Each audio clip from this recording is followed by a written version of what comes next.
Hi, I'm Steph and I've been coming to TMS now for over a year.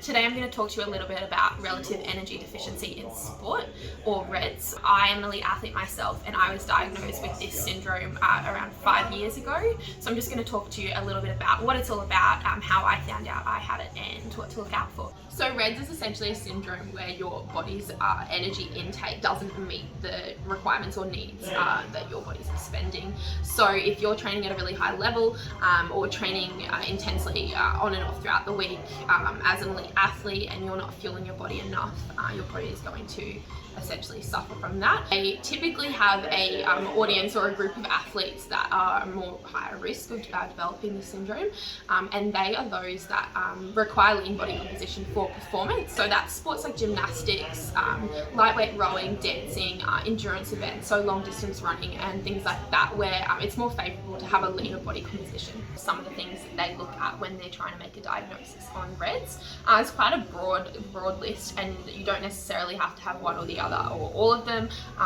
but they're looking at early specialisation in sport. So participating in sport from a really young age puts you at a higher risk. Looking at fatigue and general decrease in performance, either suddenly, most commonly suddenly, for no particular reason as such, as well as menstrual function, like I mentioned earlier, so a loss of menstrual cycle completely or missed periods. And then bone density, low bone density, so that comes kind of onto bone stress or ligamentous tendinous issues like that. As an elite athlete myself, previously specialising in high-level track, so athletics, specifically endurance training, I was diagnosed with REDS 5 years ago, and this came about after dealing with really prolonged bone stress injuries, so shin splints on and off, and just general bone stress in my legs and my shins for a really significant amount of time on and off, and I wasn't actually able to train for a consistent period of time because of this, and there was no real pinpoint reason as to why. So I went to the sports doctor, had a chat to them, and they basically kind of gave me a whole new outlook on myself as an athlete. I came out with the REDS diagnosis after chatting to the sports doctor about my menstrual function, my nutrition intake, my training load, and overall just the way I viewed food and nutrition as well. It's super important. I was fatigued, I was really tired, I was lethargic. My mental health wasn't great, the way I viewed food and the way I viewed training wasn't great, as well as a decrease in performance. So I was struggling to perform well for no specific reason, and yeah, I just found things really difficult, and obviously being injured all the time as well, I kind of wanted to find a solution.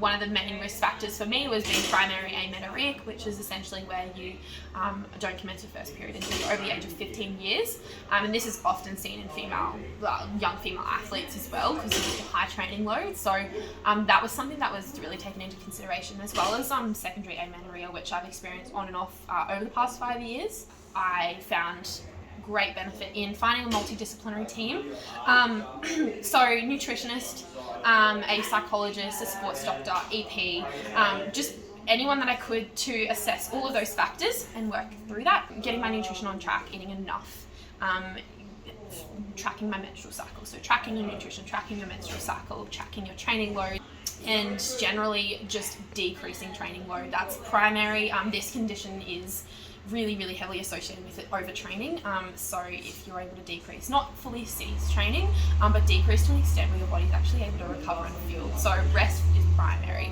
And since then I have been able to train at a high level and not have to suffer with a lot of the significant consequences of REDS.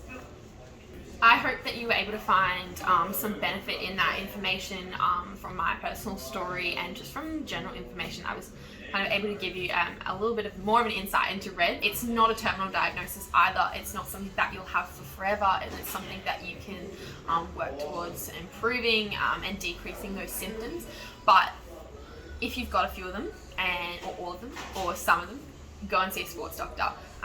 Go and see someone who specialises in the area, a really good health professional, and someone who can be at the forefront of that multidisciplinary team that I was talking about. So get a nutritionist, even go and see an EP, see a psychologist. That's also really forefront, and mental health is a huge part of this condition. So looking at all those aspects of the syndrome and trying to just work on one at a time. Hope you enjoyed this bit of an insight into what it's all about.